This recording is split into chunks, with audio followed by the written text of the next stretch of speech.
Hoy exploraremos un tema fascinante y cargado de misterio: ¿cómo era el mundo antes del diluvio? ¿Te has preguntado alguna vez cómo vivían las personas que habitaron la Tierra antes de la gran catástrofe que transformó la historia de la humanidad? ¿Cómo era el clima, la geografía, las costumbres, la religión, la tecnología y la moralidad de aquellos que poblaban la Tierra antes de que Dios decidiera enviar el diluvio para purificarla del pecado? A través de este video, investigaremos algunos aspectos de la era antediluviana, basándonos en las escrituras y en otros conocimientos históricos y científicos. La longevidad antes del diluvio. Una de las primeras diferencias que encontramos en el mundo antediluviano es la impresionante longevidad de las personas. La Biblia nos habla de patriarcas que vivieron entre 600 y 900 años. Por ejemplo, Adán, el primer hombre, vivió 930 años, Génesis 5:5. Set, su hijo, vivió 912 años, Génesis 5:8. Matusalén, el abuelo de Noé, alcanzó la impresionante edad de 969 años, convirtiéndose en el hombre más longevo de todos los tiempos, Génesis 5:27. Noé, el protagonista del diluvio, vivió 950 años, Génesis 9:29. ¿Por qué vivían tanto tiempo antes del diluvio? Una teoría aceptada sostiene que la atmósfera de la Tierra era mucho más favorable para la vida humana, gracias a una capa de vapor de agua que envolvía el planeta. Esta capa protegía a la humanidad de los efectos nocivos de la radiación solar, proporcionando un clima templado y húmedo. Sin embargo, durante el diluvio, esta capa de vapor se rompió, lo que resultó en el diluvio que cubrió la Tierra. Después de este evento, el clima cambió radicalmente, volviéndose más frío y seco, lo que impactó negativamente la salud humana, reduciendo la esperanza de vida. La relación entre lo divino y lo humano. En el mundo antediluviano, Dios interactuaba directamente con la humanidad. La Biblia nos cuenta que Dios hablaba con personajes como Adán, Eva, Caín, Enoc y Noé, otorgándoles instrucciones, advertencias y bendiciones. También los juzgaba y corregía cuando pecaban. Un tema intrigante es la mezcla de los hijos de Dios con las hijas de los hombres, resultando en la creación de los Nefilim, una raza de gigantes que dominaron la tierra con su fuerza, estatura y maldad, Génesis 6. Estos seres híbridos fueron responsables de mucha violencia y corrupción, lo que provocó la ira de Dios y su decisión de enviar el diluvio para purificar la tierra. Los ángeles caídos y la rebelión contra Dios. Pero, ¿quiénes eran esos hijos de Dios? La interpretación más común es que se trataba de ángeles caídos, seres espirituales que se rebelaron contra Dios. Lucifer, un ángel destacado que se oponía a la soberanía divina, lideró esta rebelión y fue expulsado del cielo junto con su séquito de ángeles caídos, quienes se convirtieron en demonios, Isaías 14. 12-15, Apocalipsis 12, 7-9. Estos ángeles caídos buscaron destruir la obra de Dios al corromper a la humanidad. El primer ejemplo de esta corrupción espiritual ocurrió con Adán y Eva en el Edén, cuando Satanás, usando la serpiente, engañó a Eva para que desobedeciera a Dios. Este acto de desobediencia introdujo el pecado y la muerte en el mundo, Génesis 3, 1-6. Al caer en la tentación, Adán y Eva perdieron la comunión con Dios, y la humanidad heredó su naturaleza pecaminosa. La historia de Caín y Abel. Un ejemplo temprano de las consecuencias del pecado es la historia de Caín y Abel, los hijos de Adán y Eva. Abel ofreció a Dios lo mejor de su rebaño, mientras que Caín presentó los frutos de la tierra, pero sin la disposición correcta. Dios aceptó la ofrenda de Abel pero rechazó la de Caín, lo que desató la ira y los celos de Caín, quien mató a su hermano, Génesis 4, 3-8. Dios, en su justicia, confrontó a Caín y le dio la oportunidad de arrepentirse, pero Caín no lo hizo. Como consecuencia, Dios lo maldijo, y Caín se convirtió en un fugitivo, vagando por la tierra, Génesis 4, 9-16. A pesar de su pecado, Caín no quedó sin descendencia. Se casó con una mujer, probablemente una hermana o sobrina, y fundó una familia que continuó multiplicándose a pesar de su naturaleza caída. El mundo antes del diluvio era un lugar muy diferente al que conocemos. Era un tiempo en que la longevidad humana era extraordinaria, las interacciones con lo divino eran directas y la corrupción del pecado ya estaba en marcha. Dios, en su justicia, decidió enviar el diluvio como un juicio sobre la humanidad corrompida, pero también como un acto de gracia, preservando a Noé y su familia para dar inicio a una nueva generación. Sin embargo, este juicio no detendría el ciclo del pecado en la humanidad, que continuaría desarrollándose hasta el día de hoy. Así, el diluvio no solo fue un evento de destrucción, sino un recordatorio de la importancia de vivir en obediencia a Dios y de su justicia, así como de su misericordia. El mundo antes del diluvio, según la Biblia, era un lugar radicalmente diferente al que conocemos hoy. Antes de que el juicio de Dios cayera sobre la humanidad con el diluvio, la tierra era un entorno marcado por longevidades impresionantes, una interacción directa entre lo divino y lo humano, y una moralidad que se había corrompido profundamente. 1. Longevidad y el ambiente antes del diluvio. Uno de los aspectos más notables del mundo antediluviano era la longevidad de sus habitantes. Los patriarcas del Antiguo Testamento, como Adán, Matusalén y Noé, vivieron cientos e incluso miles de años. La Biblia nos dice que Adán vivió 930 años, Set 912 años, Matusalén, el hombre más longevo de la historia bíblica, vivió 969 años. Y Noé vivió hasta los 950 años, Génesis 5, 5-32. ¿Por qué vivían tanto tiempo? Una de las teorías más populares entre los estudiosos es que el ambiente de la Tierra antes del diluvio era completamente diferente. Se cree que una capa de vapor de agua rodeaba la Tierra, lo que protegía al planeta de la radiación solar directa y mantenía un clima más templado y estable.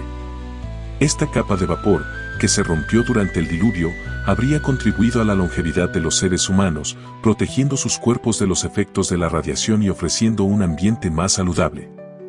Después del diluvio, cuando esta capa se disolvió, el clima de la Tierra cambió drásticamente, volviéndose más frío y árido, lo que redujo la esperanza de vida.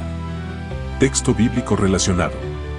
Los días de Adán, después de engendrar a Set, fueron 800 años, y engendró hijos e hijas. Así fueron todos los días de Adán, que vivió 930 años, y murió.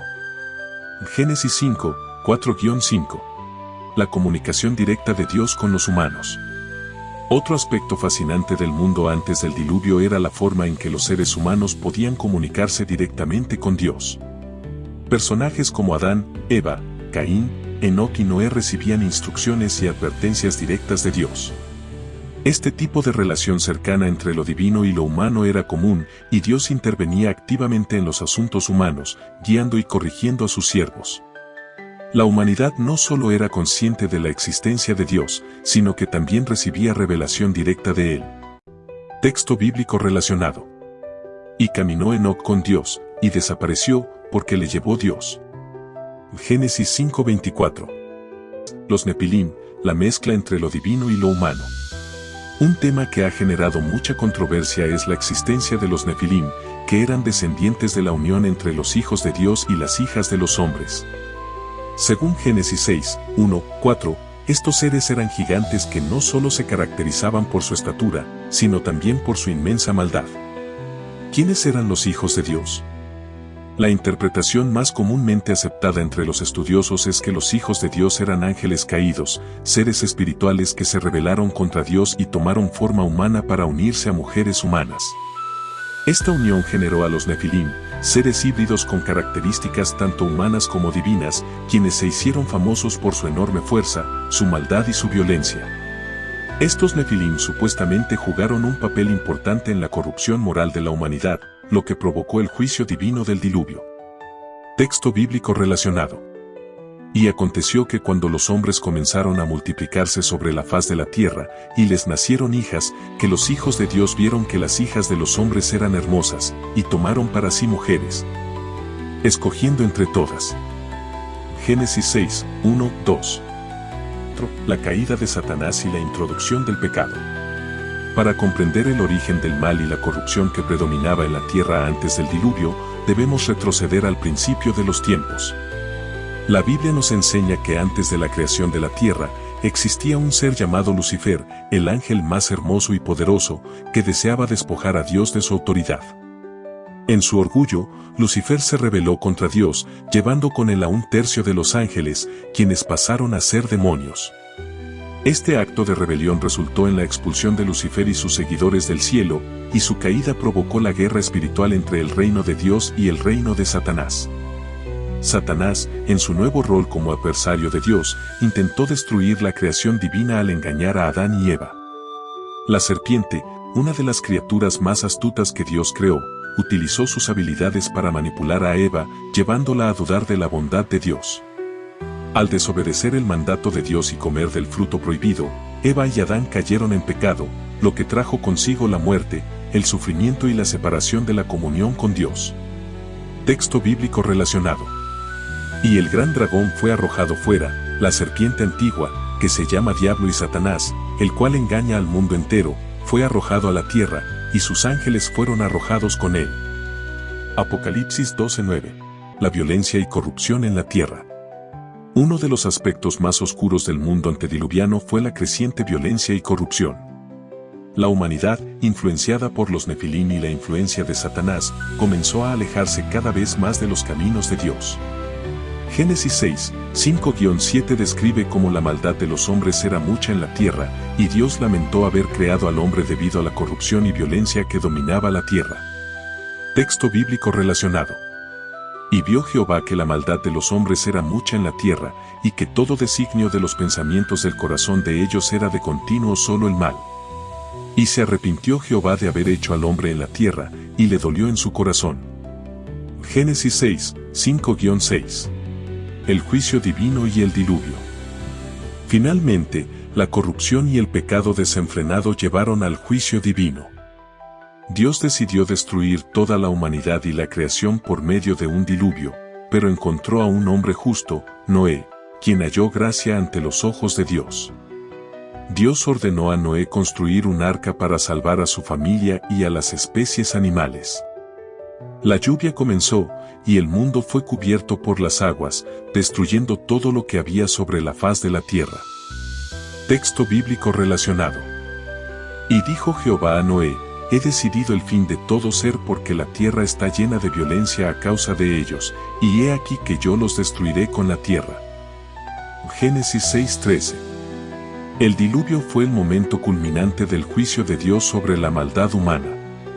Pero también fue un acto de misericordia, ya que Noé y su familia fueron preservados, y con ellos, una nueva esperanza para la humanidad. En conclusión, el mundo antes del diluvio era un lugar de extraordinaria longevidad, interacción directa con Dios, y una lucha espiritual entre el bien y el mal. La corrupción moral y la violencia desbordaron la tierra, y Dios, en su justicia y misericordia, envió el diluvio como juicio, preservando a Noé y su familia para un nuevo comienzo. El papel de Enoc y la predicación de justicia. Enoc, el bisabuelo de Noé, es una figura singular en la Biblia. Se dice de él que caminó con Dios y que fue llevado al cielo sin experimentar la muerte, Génesis 5:24. Esto lo convierte en uno de los pocos seres humanos en la Biblia que no murió, lo cual genera preguntas sobre la relación especial que tenía con Dios. Enoc y la predicación. En el libro de Judas, versículo 14, Enoc es mencionado como un predicador de justicia que profetizó sobre el juicio de Dios.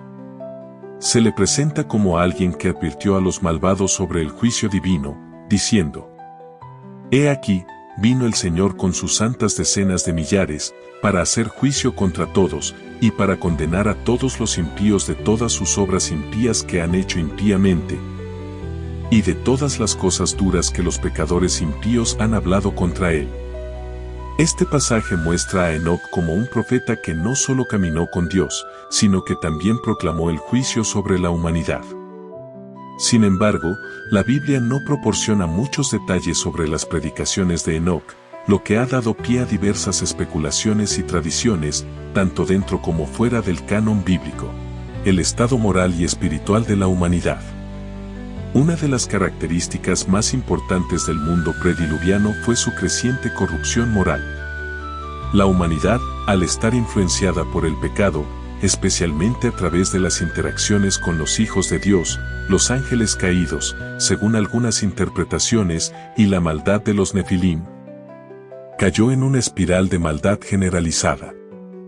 Génesis 6, 5-6 revela el grado de corrupción al decir: Y vio Jehová que la maldad de los hombres era mucha en la tierra, y que todo designio de los pensamientos del corazón de ellos era de continuo solo el mal. Y se arrepintió Jehová de haber hecho al hombre en la tierra, y le dolió en su corazón. La maldad no solo era externa, sino que se extendía profundamente en los corazones humanos. Los pensamientos de los hombres eran continuamente malvados, lo que indica un estado de decadencia espiritual y moral extrema. El hecho de que le doliera en su corazón a Dios subraya la tristeza y el dolor divino ante el pecado humano. Este pasaje refleja la gravedad del pecado en ese momento, indicando que los seres humanos ya no seguían los caminos de justicia y misericordia que Dios había planeado para ellos, sino que se habían apartado completamente, buscando el mal. La creación del arca de Noé. Dios, al ver la corrupción en la tierra, decidió enviar el diluvio como juicio. Sin embargo, Dios también ofreció una salida a través de Noé, un hombre justo en medio de la maldad generalizada. En Génesis 6, 14-16, Dios instruye a Noé sobre cómo construir el arca. Hazte un arca de madera de gofer, habitaciones harás en el arca, y la calafatearás con brea por dentro y por fuera. Y de esta manera la harás, de 300 codos de largo el arca, de 50 codos de ancho, y de 30 codos de alto. Una ventana harás al arca, y la terminarás a 1 codo de altura, y pondrás la puerta del arca a su lado, y le harás un piso inferior, un segundo y un tercero. Este detalle meticuloso no solo muestra la provisión divina, sino también la paciencia de Dios al dar instrucciones precisas para la preservación de Noé, su familia y los animales. El arca, que era una estructura masiva, era el refugio en el que Noé y los suyos serían salvados. A través de esta orden, Dios no solo enviaba juicio, sino también una nueva oportunidad para la humanidad, preservando la vida y el futuro de la creación. El diluvio como acto de juicio y misericordia. El diluvio representó un acto de juicio divino sobre la corrupción humana, pero también un acto de misericordia para la humanidad. El juicio fue irreversible, ya que la destrucción fue completa. Todo ser viviente que se mueve sobre la tierra murió, Génesis 7:21. Sin embargo, Dios no destruyó toda la creación. A través de Noé, la raza humana tuvo la oportunidad de comenzar de nuevo. Y mandó Jehová a Noé: entra tú y toda tu casa en el arca, porque a ti he visto justo delante de mí en esta generación. Génesis 7:1. Este acto de salvación mostró la gracia de Dios en medio de la justicia. Dios no destruyó a Noé, sino que lo preservó para dar comienzo a una nueva generación. El arca se convirtió en el instrumento por el cual la promesa de redención para la humanidad se mantuvo viva. El pacto de Noé. Después de que el diluvio cesó, Dios hizo un pacto con Noé y con todos los seres vivientes en la tierra. Este pacto, conocido como el pacto de Noé, fue un acuerdo en el cual Dios prometió nunca más destruir la tierra con un diluvio. La señal de este pacto fue el arco iris. Y dijo Dios: esta es la señal del pacto que yo establezco entre mí y vosotros, y todo ser viviente que está con vosotros, por generaciones perpetuas, mi arco he puesto en las nubes, el cual será por señal del pacto entre mí y la tierra. Génesis 9, 12-13. El arco iris, entonces, se convirtió en una promesa visible de la fidelidad de Dios, un recordatorio de que, aunque el juicio ha sido llevado a cabo, la misericordia de Dios sigue vigente. Este pacto también implicaba una nueva relación entre Dios y la humanidad, ahora bajo una gracia renovada. 12. La moralidad del post-diluvio, nuevas instrucciones para la humanidad. Después del diluvio, Dios dio nuevas instrucciones a Noé y a sus descendientes, con el fin de restaurar la humanidad a un orden más justo. Esto incluyó la ley sobre el asesinato, el establecimiento de la pena capital como castigo para quienes derramaran sangre humana, Génesis 9:6, y la regulación de la dieta humana, permitiendo ahora el consumo de carne, Génesis 9:3. Estas instrucciones fueron dadas para garantizar que la humanidad viviera en paz y justicia, entendiendo que el pecado y la maldad habían llevado a la catástrofe del diluvio, pero que Dios estaba dispuesto a seguir trabajando con los seres humanos para restaurar el orden en la tierra. Conclusión: la continuidad de la promesa y la preservación de la humanidad. El mundo antes del diluvio, aunque marcado por una notable longevidad, cercanía con lo divino y eventual corrupción, es también el escenario donde comienza la narrativa de la redención humana. El diluvio no fue solo un juicio, sino también una oportunidad para una nueva creación, un nuevo comienzo. A través de Noé, Dios preservó una semilla de esperanza para el futuro de la humanidad y a través del pacto de Noé, Dios mostró que, a pesar del pecado, su misericordia y fidelidad siempre prevalecerían. Así, aunque el mundo antes del diluvio fue un lugar de profunda corrupción, fue también el lugar donde se gestaba la historia de salvación que llevaría a la humanidad al futuro. Al cumplimiento de la promesa de redención a través de Jesucristo. La sabiduría y conocimiento prediluviano. Uno de los aspectos más fascinantes del mundo antes del diluvio es la aparente abundancia de sabiduría y conocimientos tecnológicos. La Biblia nos presenta una era en la que los hombres, a pesar de su creciente maldad, tenían habilidades excepcionales. Lamec y los avances tecnológicos. Lamec, el padre de Noé, es una figura importante en la genealogía antediluviana. En Génesis 4, 23-24, Lamec pronuncia un enigma a sus esposas que parece reflejar no solo un avance en la comprensión humana, sino también la capacidad para comprender las consecuencias del pecado. Y dijo Lamec, he matado a un hombre por herida mía, y a un joven por golpe mío, si 7 veces será vengado Caín. Lamec 77. Este pasaje refleja una sociedad que ya estaba familiarizada con la venganza y la justicia, pero también con la creciente violencia. Sin embargo, la mención de Lamec también es significativa por su relación con la descendencia de Adán, que continuaba desarrollando sus habilidades. Otros descendientes de Adán, como Tubal-Caín, Génesis 4:22, fueron conocidos por su habilidad para trabajar con metales, específicamente el cobre y el hierro. Lo que sugiere que los avances tecnológicos y artísticos fueron significativos. La cultura de los hijos de Caín, la descendencia de Caín, el primer hijo de Adán y Eva, es notable por sus contribuciones a la cultura, como la música, la construcción de ciudades y la creación de herramientas. Jabal, hijo de Lamec, es considerado el padre de los que habitan en tiendas y crían ganado, Génesis 4:20. Jubal, otro hijo de Lamec, es el antecesor de todos los que tocan el arpa y la flauta, Génesis 4:21. Estos logros indican que la humanidad prediluviana poseía no solo una gran creatividad, sino también la habilidad para desarrollar civilizaciones y estructuras complejas.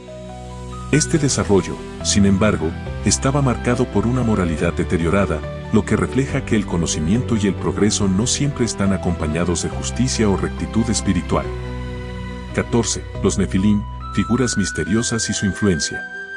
Los Nefilim son mencionados en Génesis 6:4, en un versículo que ha desconcertado a muchos estudiosos. La palabra Nefilim se traduce generalmente como gigantes o caídos, pero su identidad exacta sigue siendo un misterio. Los versículos clave son: había gigantes en la tierra en aquellos días, y también después, cuando los hijos de Dios se llegaron a las hijas de los hombres, y les dieron hijos, estos fueron los valientes que desde la antigüedad fueron varones de renombre. Génesis 6:4. La interpretación común entre los estudiosos es que los hijos de Dios se refieren a ángeles caídos, que se unieron con las mujeres humanas, engendrando a los Nefilim. Sin embargo, existen varias teorías sobre su naturaleza. Teoría de los ángeles caídos. Según esta visión, los hijos de Dios son ángeles rebeldes que tomaron forma humana para procrear con las mujeres humanas, produciendo una raza híbrida de gigantes o seres sobrenaturales conocidos como los Nefilim. Esta interpretación está respaldada por pasajes como 2 Pedro 2:4 y Judas 1:6, que hacen referencia a los ángeles que pecaron. Teoría de los descendientes de Set y Caín. Algunos estudiosos sugieren que los hijos de Dios son simplemente descendientes de Set, el hijo de Adán y Eva, mientras que las hijas de los hombres serían descendientes de Caín. Esta interpretación ve a los Nefilim no como seres sobrenaturales, sino como personas poderosas que surgieron de una línea de descendencia religiosa y se mezclaron con los seguidores del mal. La clave, sin embargo, es que los Nefilim fueron vistos como una clase de seres poderosos, aunque su influencia y la verdadera naturaleza de su relación con la humanidad son un tema de debate. El texto sugiere que su presencia contribuyó a la corrupción generalizada de la humanidad, lo que culminó en el juicio de Dios a través del diluvio. 15. El pecado de los hijos de Dios. Una interpretación significativa de los hijos de Dios en Génesis 6 tiene que ver con su transgresión y el impacto espiritual que tuvo en la humanidad. Si los hijos de Dios se interpretan como ángeles caídos que tuvieron relaciones con mujeres humanas, esto no solo violaba el orden creado por Dios, sino que también contribuía a una mayor corrupción espiritual. El pecado de estos seres fue un desafío directo a la santidad y el orden divino, y como resultado, la humanidad sufrió las consecuencias de esa caída. 16. La profecía de Noé y la redención. En la genealogía de Noé, hay una interesante profecía en el nombre de su padre, Lamec. El nombre Lamec puede ser traducido como desconsuelo o aflicción, pero en el contexto de Noé, también puede significar descanso. En Génesis 5:29, Lamec dice: Este nos aliviará de nuestra obra y del trabajo de nuestras manos, a causa de la tierra que Jehová maldijo. Lamec profetiza que Noé, cuyo nombre sugiere descanso o consolación, será el que proporcionará alivio a la humanidad del sufrimiento y el trabajo que la maldición de Adán impuso sobre la tierra. Esto puede interpretarse como un indicio de la futura restauración de la humanidad que vendría a través de la preservación de la vida de Noé y su familia durante el diluvio. Aunque el diluvio fue una catástrofe global que borró la corrupción de la humanidad, la figura de Noé también apunta a un mensaje de esperanza y restauración. A través de la obediencia a Dios y el cumplimiento de su mandato, Noé sirvió como el medio de redención para la humanidad en un tiempo de juicio y de manera simbólica. Su figura refleja el concepto de salvación que sería completamente cumplido en el futuro en Cristo. 17. El lenguaje y la unidad del mundo antediluviano. Es importante señalar que antes del diluvio, el mundo parece haber sido lingüísticamente unificado. Aunque el capítulo 11 de Génesis nos muestra el evento de la Torre de Babel como la causa de la dispersión de las naciones y la confusión de lenguas, no hay indicios de que la humanidad estuviera dividida en múltiples idiomas antes de ese momento. La unidad lingüística en los días de Adán y Noé podría haber facilitado la transmisión de sabiduría y conocimiento a lo largo de las generaciones. Esto, combinado con los avances en la tecnología y la cultura mencionados, sugiere una civilización bastante desarrollada, tanto en lo físico como en lo intelectual. 18. La mente de Dios al enviar el diluvio. El diluvio, más que un simple acto de juicio, fue una acción para erradicar la corrupción que se había apoderado de la humanidad. Dios, al ver la maldad que se había extendido por toda la tierra, actuó para preservar el orden divino. En un sentido, el diluvio es un recordatorio de la justicia de Dios, que no puede tolerar el pecado de manera perpetua, pero también de su misericordia, pues preservó una semilla de vida a través de Noé y su familia. La anticipación del juicio final, el diluvio sirve como un tipo o imagen de un juicio final que, según las Escrituras, se repetirá en el futuro. Jesús hace referencia al diluvio cuando habla de su segunda venida, comparando la inconsciencia de la humanidad en los días de Noé con la sorpresa que experimentará la humanidad cuando el juicio final se derrame sobre ellos. Mateo 24, 37-39. La lección del mundo antediluviano. El mundo antes del diluvio es un testimonio tanto de la majestuosidad de la creación original de Dios como de los trágicos efectos del pecado humano. A través de la figura de Noé, el mensaje de redención y esperanza se mantiene firme, y la narrativa de este periodo nos recuerda que la profecía de Noé y la redención. En la genealogía de Noé, hay una interesante profecía en el nombre de su padre, Lamec. El nombre Lamec puede ser traducido como desconsuelo o aflicción, pero en el contexto de Noé, también puede significar descanso. En Génesis 5:29, Lamec dice: Este nos aliviará de nuestra obra y del trabajo de nuestras manos, a causa de la tierra que Jehová maldijo. Lamec profetiza que Noé, cuyo nombre sugiere descanso o consolación, será el que proporcionará alivio a la humanidad del sufrimiento y el trabajo que la maldición de Adán impuso sobre la tierra. Esto puede interpretarse como un indicio de la futura restauración de la humanidad que vendría a través de la preservación de la vida de Noé y su familia durante el diluvio. Aunque el diluvio fue una catástrofe global que borró la corrupción de la humanidad, la figura de Noé también apunta a un mensaje de esperanza y restauración. A través de la obediencia a Dios y el cumplimiento de su mandato, Noé sirvió como el medio de redención para la humanidad en un tiempo de juicio y de manera simbólica. Su figura refleja el concepto de salvación que sería completamente cumplido en el futuro en Cristo. El lenguaje y la unidad del mundo antediluviano. Es importante señalar que antes del diluvio, el mundo parece haber sido lingüísticamente unificado. Aunque el capítulo 11 de Génesis nos muestra el evento de la Torre de Babel como la causa de la dispersión de las naciones y la confusión de lenguas, no hay indicios de que la humanidad estuviera dividida en múltiples idiomas antes de ese momento. La unidad lingüística en los días de Adán y Noé podría haber facilitado la transmisión de sabiduría y conocimiento a lo largo de las generaciones. Esto, combinado con los avances en la tecnología y la cultura mencionados, sugiere una civilización bastante desarrollada, tanto en lo físico como en lo intelectual. La mente de Dios al enviar el diluvio. El diluvio, más que un simple acto de juicio, fue una acción para erradicar la corrupción que se había apoderado de la humanidad. Dios, al ver la maldad que se había extendido por toda la tierra, actuó para preservar el orden divino. En un sentido, el diluvio es un recordatorio de la justicia de Dios, que no puede tolerar el pecado de manera perpetua, pero también de su misericordia, pues preservó una semilla de vida a través de Noé y su familia. La anticipación del juicio final, el diluvio sirve como un tipo o imagen de un juicio final que, según las Escrituras, se repetirá en el futuro.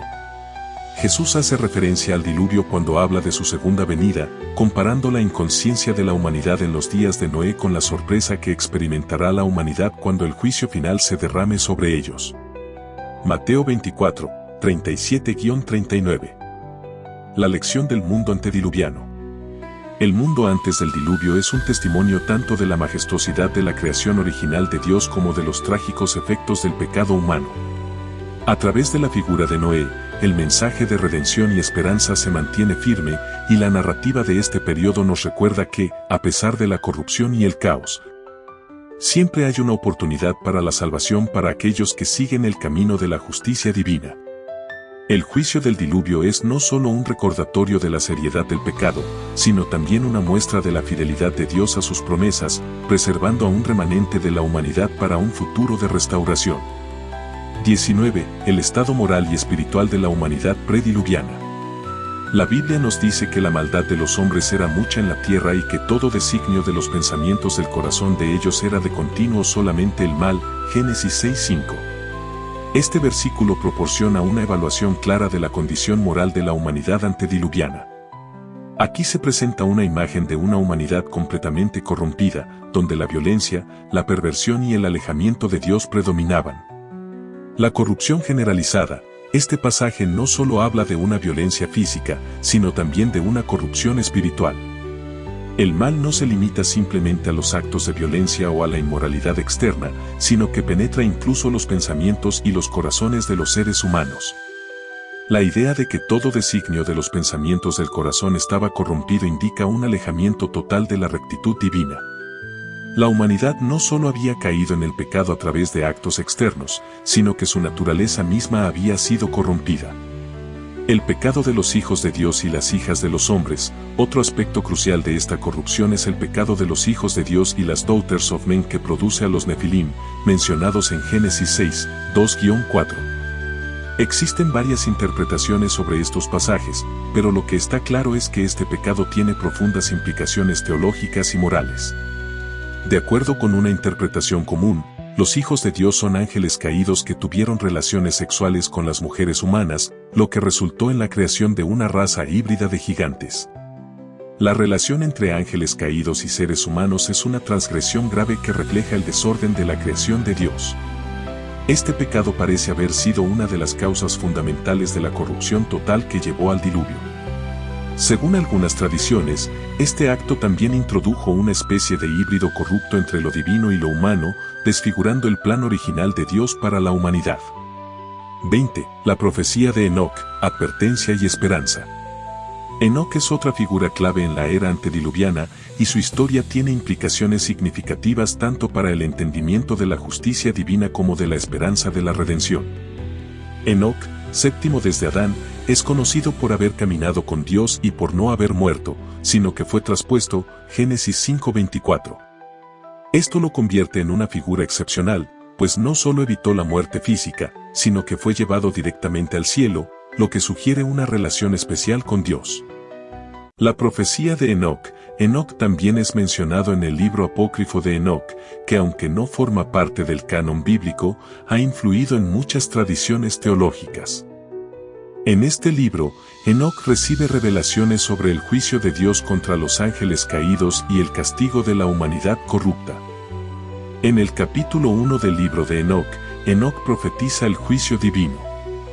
He aquí que viene el Señor con sus miríadas de santos, para ejecutar juicio sobre todos, y para condenar a todos los impíos por todas sus obras impías que han hecho impíamente, y por todas las palabras duras que los pecadores impíos han hablado contra él. 1 Enoc 1:9.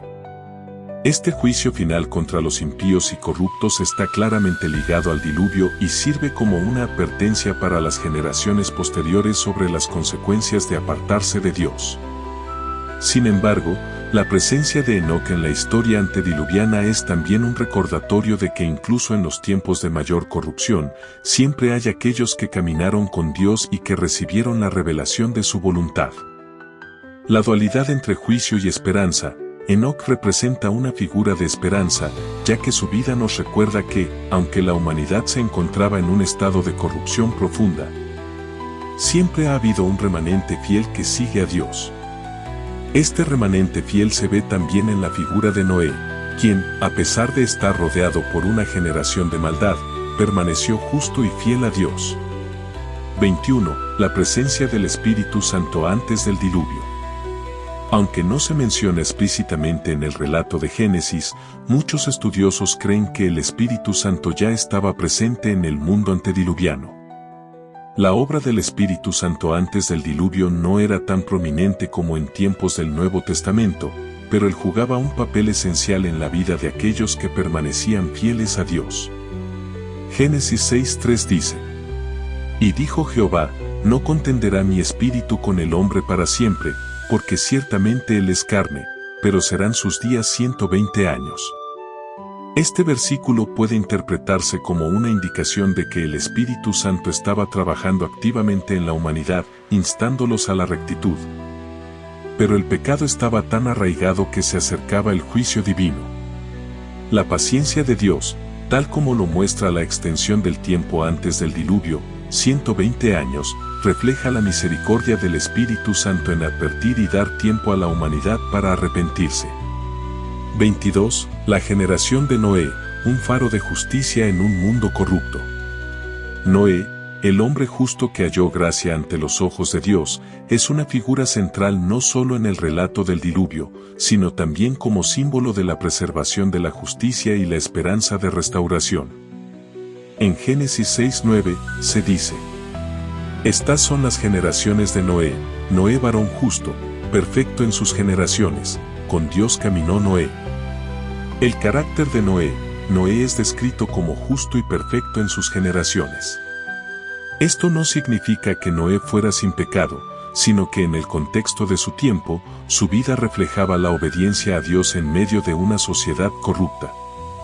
La perfección de Noé se entiende como una rectitud relativa en la que se mantenía fiel a los principios de Dios, contrastando con la corrupción generalizada. La construcción del arca como acto de obediencia, la orden de construir el arca, que fue dada a Noé por Dios en Génesis 6, 14-16, es una de las escenas más simbólicas de obediencia.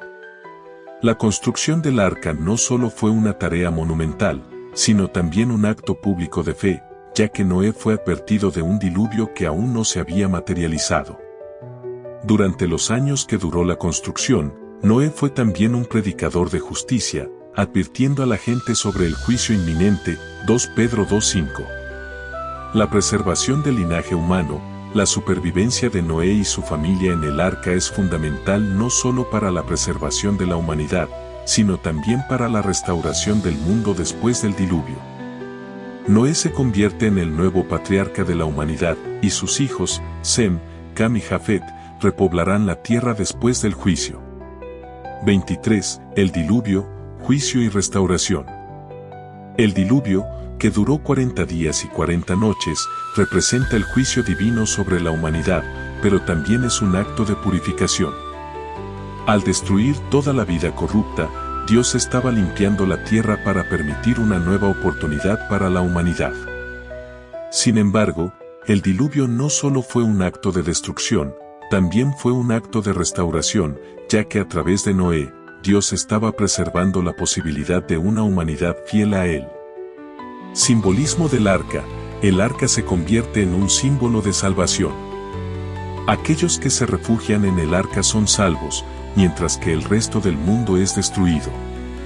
Esto ha sido interpretado como una prefiguración de la salvación en Cristo, quien, como el arca de salvación, preserva a los creyentes del juicio final.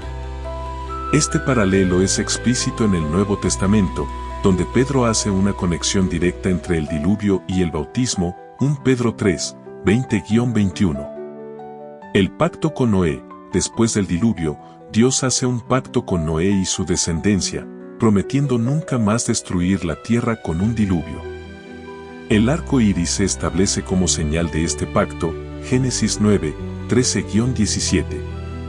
Este pacto simboliza la fidelidad de Dios y la esperanza de restauración continua para la humanidad. Conclusión: el mundo antediluviano como reflejo del juicio y la redención.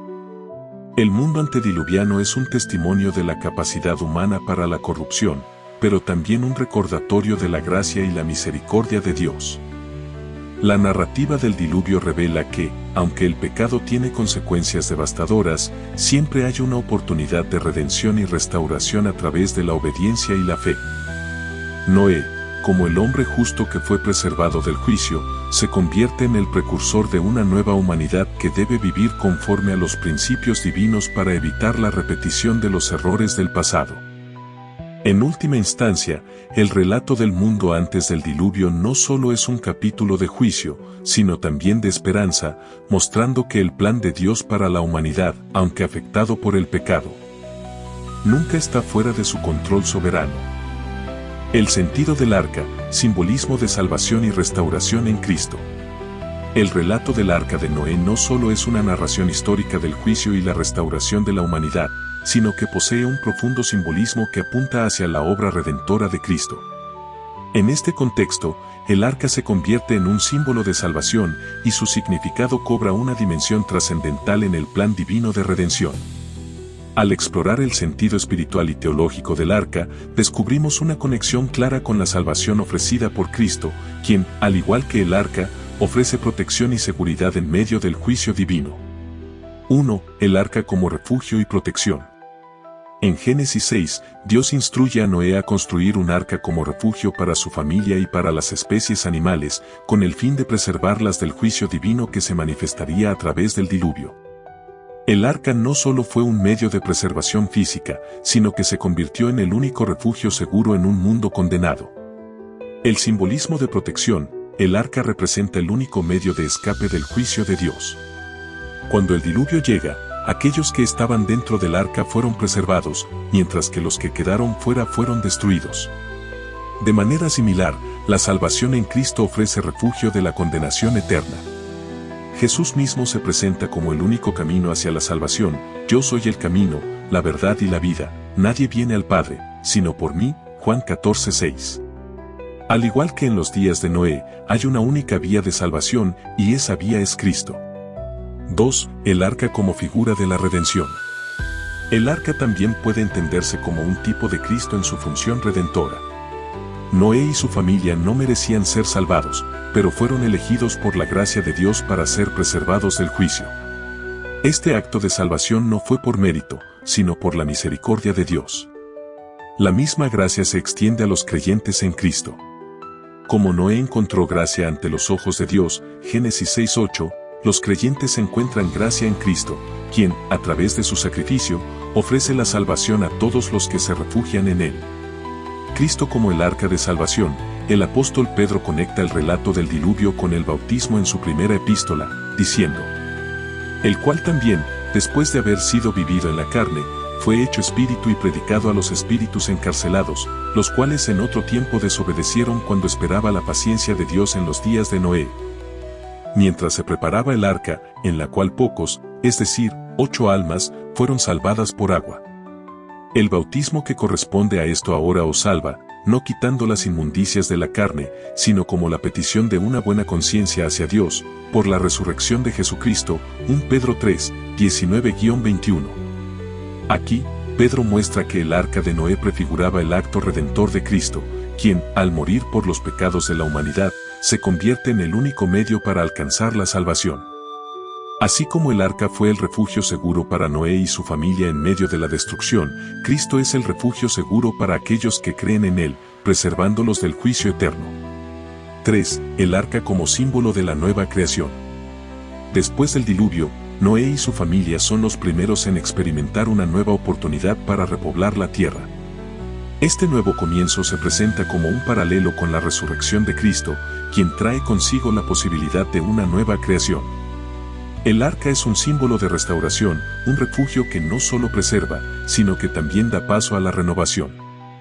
Cristo como el iniciador de la nueva creación, la resurrección de Cristo es el principio de una nueva creación. Al igual que Noé salió del arca para dar inicio a una nueva era para la humanidad, Cristo, al resucitar, abre el camino para la restauración de la humanidad caída. El apóstol Pablo afirma: de modo que si alguno está en Cristo, nueva criatura es, las cosas viejas pasaron, he aquí todas son hechas nuevas. 2 Corintios 5:17. El acto de salvación en Cristo no solo nos libra de la condena del pecado, sino que nos hace partícipes de una nueva creación, donde el pecado ya no tiene dominio y la restauración completa será una realidad. 4. El arca y la obediencia a Dios. Noé construyó el arca por orden de Dios, siguiendo instrucciones muy específicas. Su obediencia fue crucial para la salvación de su familia y de las especies animales que lo acompañaban. De igual manera, la salvación en Cristo requiere una obediencia a Dios y a su voluntad. Jesús enseña que no todo el que me dice, Señor, Señor, entrará en el reino de los cielos, sino el que hace la voluntad de mi Padre que está en los cielos. Mateo 7:21. La obediencia como señal de fe, la construcción del arca y el acto de entrar en ella se convirtieron en signos de la fe de Noé. Así, la fe en Cristo se manifiesta en obedecer su llamado y seguirle. El arca se construye por obediencia, y la salvación se recibe por fe y obediencia a Cristo. Al igual que Noé fue salvo por entrar en el arca, los creyentes son salvos por entrar en la fe en Cristo, quien es el arca que nos guarda del juicio. Conclusión: Cristo como el arca de salvación. El relato del arca de Noé no es solo una historia antigua de juicio y salvación, sino que tiene un profundo significado espiritual que apunta hacia Cristo. Al igual que el arca fue el único refugio para Noé y su familia, Cristo es el único refugio para aquellos que desean ser salvos del juicio de Dios. El arca fue la protección de una humanidad corrupta, y Cristo ofrece una protección eterna para una humanidad caída. Así como el arca preservó la vida física de Noé y los suyos, Cristo, al morir en la cruz, ofrece vida eterna a todos los que en Él creen. Como el diluvio fue un acto de juicio divino sobre la maldad, la cruz de Cristo es también un acto de juicio, pero en lugar de castigar a los creyentes, Cristo toma sobre Él mismo el castigo que nosotros merecíamos. El arca, por lo tanto, se convierte en una poderosa prefiguración de Cristo, el único medio de salvación en medio del juicio divino, el refugio seguro para los que se arrepienten y creen en Él. Y la puerta hacia una nueva creación. La invitación sigue vigente hoy: entrar en Cristo, como Noé entró en el arca, es la única forma de ser preservados del juicio y alcanzar la restauración que Dios ha preparado para los que se refugian en su Hijo.